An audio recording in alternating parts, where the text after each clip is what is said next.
یہ ٹیبل ہے، جھوٹ ہے کہ سچ ہے؟ کسی کو تکلیف ہوئی ہے؟ یہ کیوں نہیں ہوئی بھائی؟ جب ذہن جو یہ ہے کہ حق کڑوا ہوتا ہے، سچ کڑوا ہوتا ہے، میں نے تو کوئی جھوٹ نہیں بولے، میں 10 چیزوں کا نام لیتا ہوں، کسی کو بھی نہیں چبھے گا، کیا مطلب ہے؟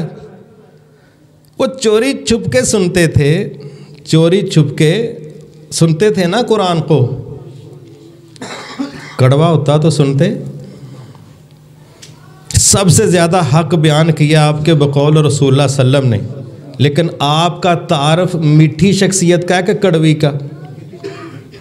تو بھائی سن لو، کڑواہٹ ہماری ذات کے اندر ہے، کڑواہٹ حق میں نہیں ہے،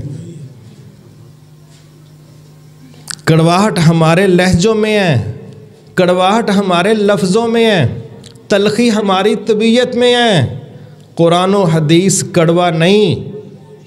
اگر یہ وہی بات ہوتی نا جو ہماری سوچ ہے، یہ اصل میں نا ہم نے اپنی بھڑاس نکالنے کے لیے حق کا کندھا استعمال کیا، جس طرح وہ بندر نے کھیر کھا کے تے کٹے تے منہ نو لا چھڑی نا، تھوڑی جی بھی ڈنڈے انہوں پین گیرے کھا گیا تے کھاؤ اپی گیا سی۔